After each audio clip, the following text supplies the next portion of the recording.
Hi friends, मैं दीपक कुमार आप सबका स्वागत करता हूं आपके YouTube चैनल दीपक इंटेलिजेंस डेवलपमेंट में। तो चलिए दोस्त, आज हम लेकर आए हैं रैपिड फायर सीरीज। इसमें आपको 10 ऐसे सवाल होंगे जिसका आपको जवाब देने हैं और जितना भी सवाल हम बोलेंगे उसका आपका आंसर पता है तो आप नीचे कमेंट बॉक्स में जरूर बताएं, और नहीं तो मैं इसको एक पूरी एक्सप्लेनेशन के साथ आपको 10 सवाल का जवाब देने वाला हूं। तो चलिए दोस्त, रैपिड फायर है सीरीज, इसमें फटाफट आपको 10 सवाल देंगे और फटाफट इसका आंसर करेंगे।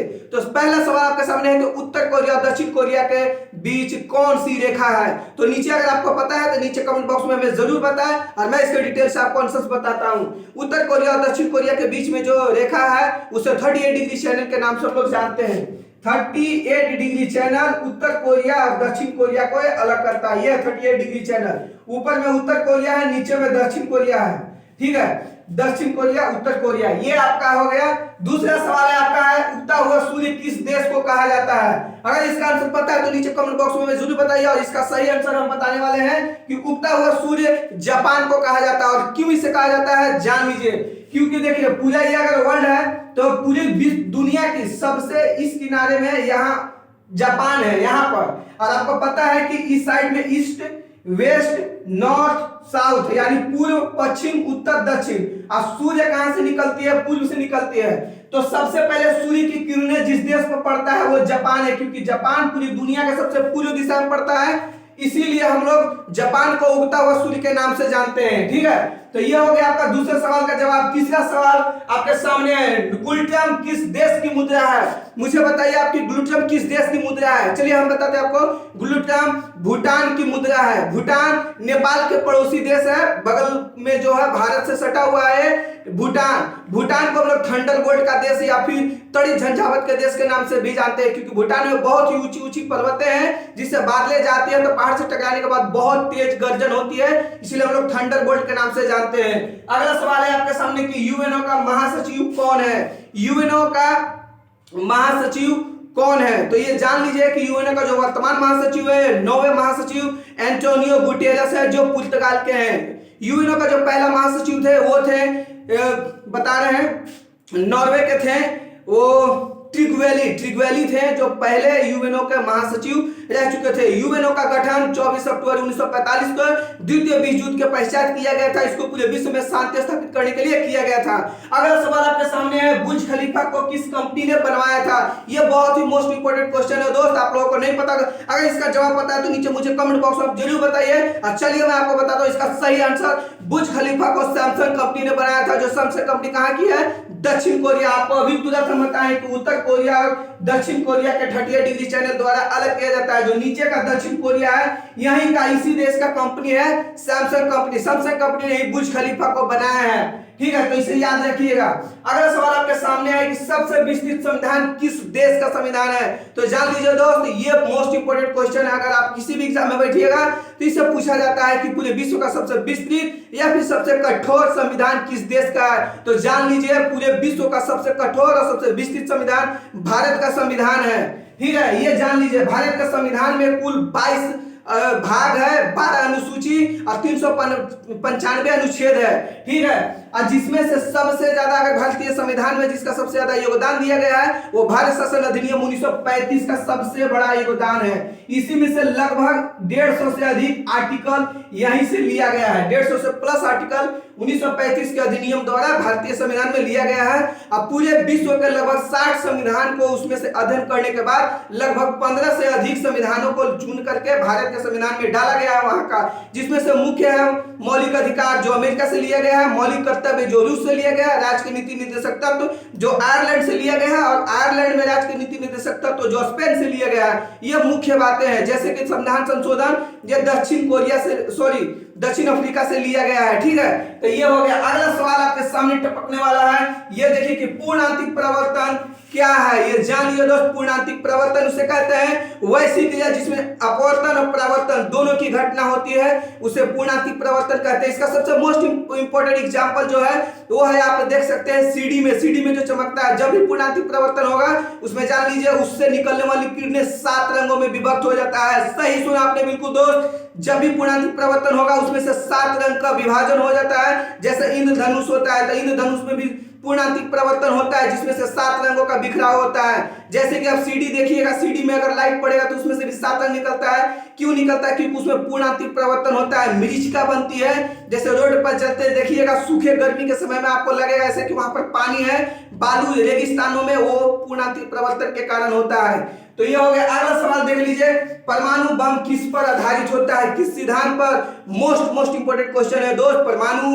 परमाणु बम पर ये है नाभिकीय विखंडन के सिद्धांत पर आधारित होता है। एक होता है संलयन, आपको बहुत ही डिटेल में ये रैपिड फायर में कराने वाला हूं बहुत कम समय में। संलयन होते हैं सूर्य में होता है संलयन। इसमें बड़े नाभिक दो छोटे छोटे नाभिक मिलकर बड़ा नाभिक का निर्माण करता है। इसमें हाइड्रोजन और हीलियम का प्रचुर मात्रा होता है। जैसे कि सूर्य में सबसे ज्यादा हाइड्रोजन होता है लगभग 71% और हीलियम होता है लगभग 29%। ये संलयन होता है। विखंडन होता है एक बड़ा नाभिक छोटे छोटे टुकड़ों में टूट जाना। तो ये टूटता है परमाणु बम में, जिसमें हम लोग हमेशा सबसे ज्यादा यूरेनियम का प्रयोग करते हैं। ये विखंडन अभिक्रिया पर परमाणु बम होता है। अगर परमाणु बम फटता है तो इसमें से बहुत सारा उष्मा निकलता है। इससे लगभग समझ लीजिए कि 20 ट्रक कोयला जलाने के तक में इतना उष्मा निकलता है जब 1 किलो यूरेनियम का प्रयोग करते हैं परमाणु बम के द्वारा। तो परमाणु बम किस पर आधारित है? विखंडन पर। और हाइड्रोजन बम, जब भी पूछे हाइड्रोजन बम किस सिद्धांत पर आधारित है, तो हाइड्रोजन बम जो है वो आपको संलयन पर आधारित है, नाभिकीय संलयन पर। परमाणु बम नाभिकीय विखंडन पर। तो ये हो गया दोस्त। अगला देखिए, अगला सवाल आपके सामने है कि कर्क रेखा और मकर रेखा क्या है। तो इसके बारे में बताते हैं। ऊपर का हम सारा मिटा देते हैं और आपको डिटेल से बताते हैं। ऐसे ही आपको हर सीरीज के लिए आगे एपिसोड में बन करके आएंगे, ठीक है। तो उससे आपको देखिएगा बहुत ही फायदा आने वाला है। बहुत कम समय में बहुत सारे डिटेल में हम आपको जवाब बताने वाले हैं और बहुत सारे अच्छे क्वेश्चन लेके आएंगे। तो समझिए कर्क रेखा और मकर रेखा क्या है। ये पूरा ग्लोब है, यानी पूरी दुनिया है। और इस दुनिया में अगर देख लीजिए तो ये हो गया कर्क रेखा, ये भूमध्य रेखा। बीच से पृथ्वी को बांटे उसको कहते हैं भूमध्य रेखा, ठीक है। ये भूमध्य रेखा ऊपर में 23.5 डिग्री पर है कर्क रेखा और नीचे में 23.5 डिग्री पर है मकर रेखा, ठीक है। भूमध्य रेखा से नीचे 23.5 डिग्री जाइएगा तो मकर रेखा, भूमध्य रेखा से ऊपर 23.5 डिग्री जाइएगा तो उसको कर्क रेखा कहते हैं। इसी कर्क रेखा और मकर रेखा के बीच की जितनी क्षेत्र है इसमें गर्मी पड़ती है, बहुत अधिक गर्मी पड़ती है। बहुत अधिक गर्मी पड़ने के कारण इन क्षेत्रों को हम लोग उष्णकटिबंधीय क्षेत्र के नाम से हम लोग जानते हैं। क्या बोलते हैं दोस्त? उष्णकटिबंधीय। इसे याद रखिएगा, ये मोस्ट इंपोर्टेंट क्वेश्चन है। अगला क्वेश्चन है दोस्त और लास्ट क्वेश्चन है, सबसे अधिक वेदन क्षमता किसका होता है? मोस्ट इंपोर्टेंट जान लीजिए दोस्त। ऐसे ही सीरीज में लेके आने वाला हूं आपको। अगला सुपर 70 सीरीज में चालू करने वाला हूं, बहुत ज्यादा आपके सामने लाने वाला हूं। अगर आपको ये सीरीज बहुत अच्छा लगता है तो आप हमारे इस सीरीज को जरूर अटेंड कीजिएगा। मात्र 10 से 15 मिनट का क्वेश्चन ये रहेगा, सीरीज चलेगा जिसमें आपको बहुत ज्यादा डिटेल में आपको नॉलेज मिलने वाला है। और इसमें से हम लास्ट में 2 क्वेश्चन पूछेंगे जिसका जवाब आपको नीचे कमेंट बॉक्स में देना है और उसका जवाब मैं अगले एपिसोड में देने वाला हूं। तो चलिए दोस्त, लास्ट का अंतिम क्वेश्चन है कि वेदन क्षमता सबसे अधिक किसका होता है। तो आइए आपको बताते हैं। सिर्फ वेदन क्षमता पूछा गया है लेकिन इससे जो जवाब आपको मिलने वाला है बहुत ज्यादा का जवाब मिल। चलिए दोस्त, इसके बारे में हम बताते हैं, ध्यान से सुनिएगा। सॉरी दोस्त, ये खुल गया था माइक। तो देखिए वेदन क्षमता के बारे में बताने वाले हैं। एक ट्रिक याद रखिएगा, गाए पद्रु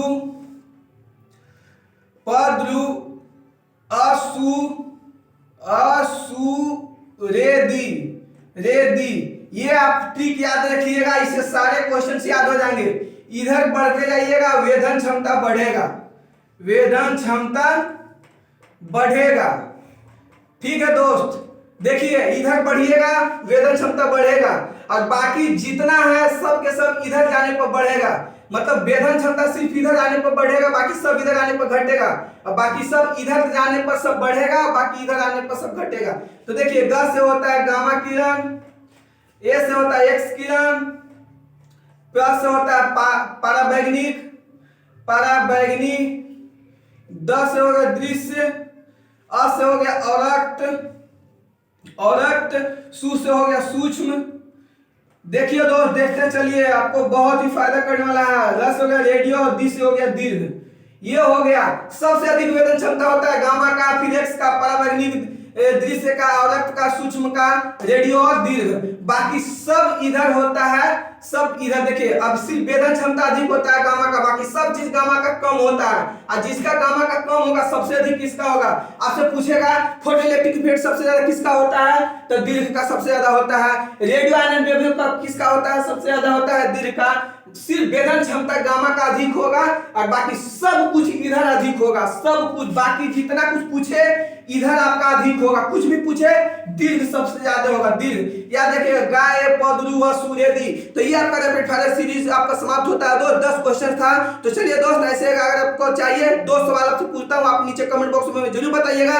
हमें आप बताइए कि भारत और पाकिस्तान को अलग करने वाला सीमा रेखा को क्या नाम से जानते हैं। और हमें अगला क्वेश्चन बताइएगा किसे अमेरिका का है, जो कौन सा क्षेत्र है जो अमेरिका की सीमा से हट करके कनाडा के क्षेत्रों से लगा हुआ है, लेकिन वो क्षेत्र अमेरिका का है। तो नीचे मुझे कमेंट बॉक्स में जरूर बताइएगा।